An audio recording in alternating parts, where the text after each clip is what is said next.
Hello viewers, I go by the name Richmond Abuaje Frimpong. You can call me Mr. Ruff.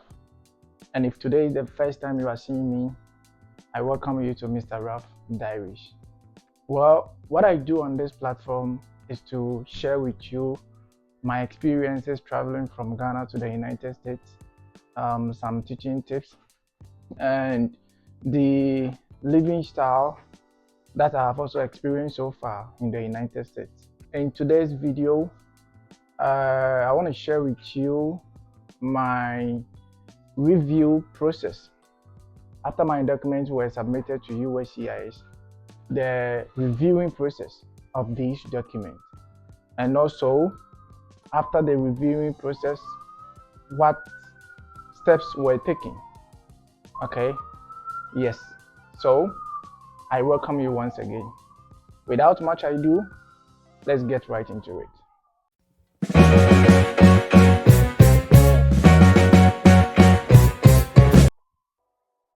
Well, in our previous video, I shared with you how my US immigrant petition started. Yes, and I explained a lot in that video. So as I said, today's video is the continuation of the first video.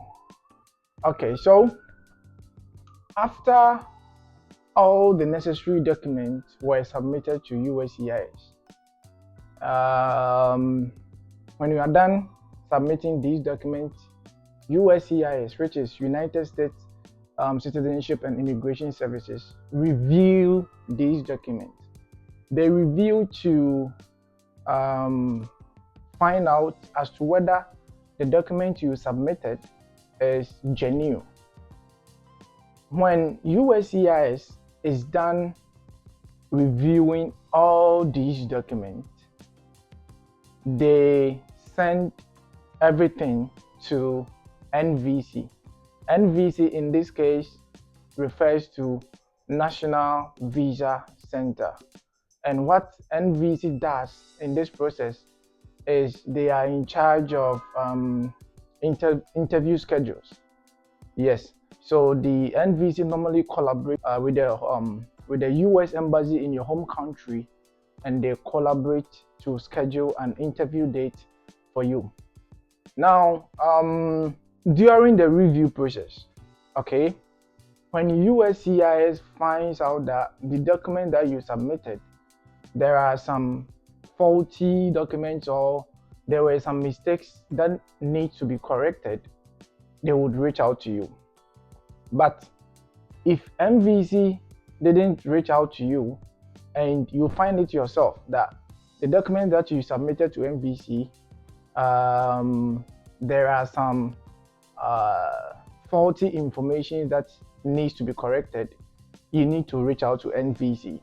And reaching out to NVC, there is something that we call request of evidence.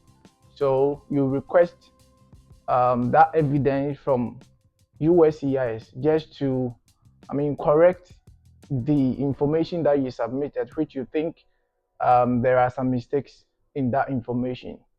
So you request for this evidence and you make the necessary correction.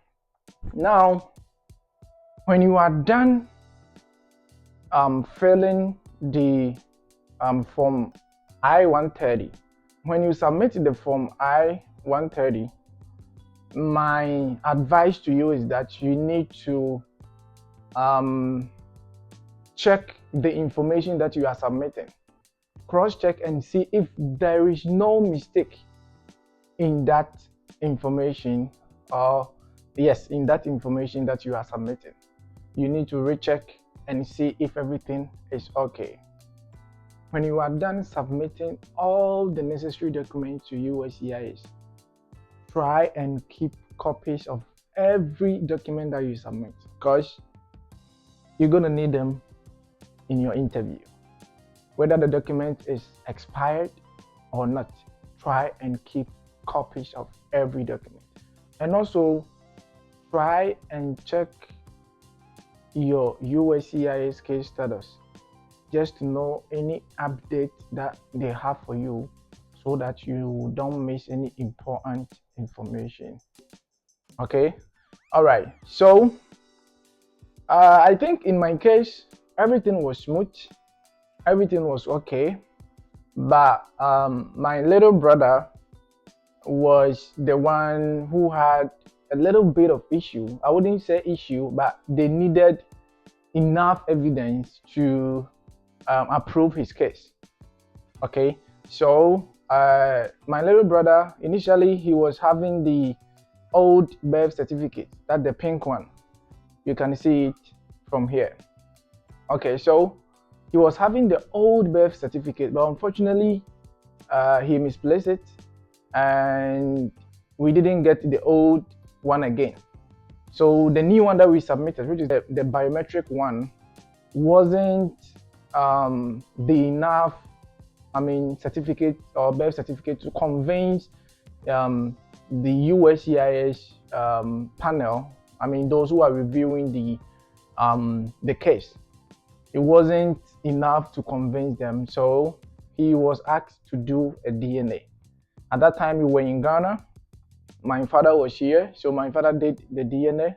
They sent the necessary document to US Embassy in Ghana, and we waited for a call from US Embassy in Ghana for my junior brother to also go for his DNA.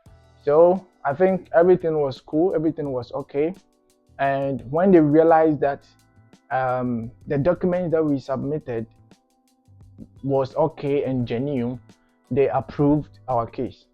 Now, if USCIS is done reviewing all your documents and everything is genuine, they approve the case. Okay, so if they find out that there is some documents that you need to add, they will reach out to you, and you will do the necessary you will take the necessary action that you have to take. Okay, so that was it for the USCIS part. So our documents, everything that we submitted was approved in that same year, 2020, and these documents were transferred to NVC. Now, when USCIS approves your case, it becomes DQ. And what we mean by, or what is meant by DQ, is documentarily qualified. It means that your case is documentarily qualified. So if you did not hear documentary qualified, you hear people saying DQ. DQ is the same as documentarily qualified. So when you are DQ, your case is then transferred from USCIS to NVC. Now, when NVC gets your case from USCIS, they now collaborate with the US Embassy in your home country. Then they schedule an interview date for you.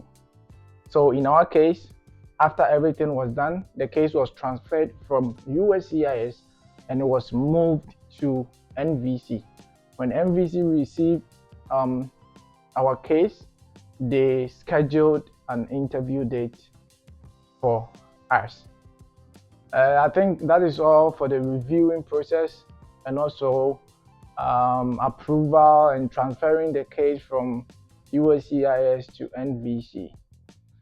If you don't understand anything, if you have anything that you want to share, don't forget to put it in the comment section. Do not forget to hit the subscribe button, turn on your notification bell. In the next video, I will tell you what happened after NVC received our case from USCIS.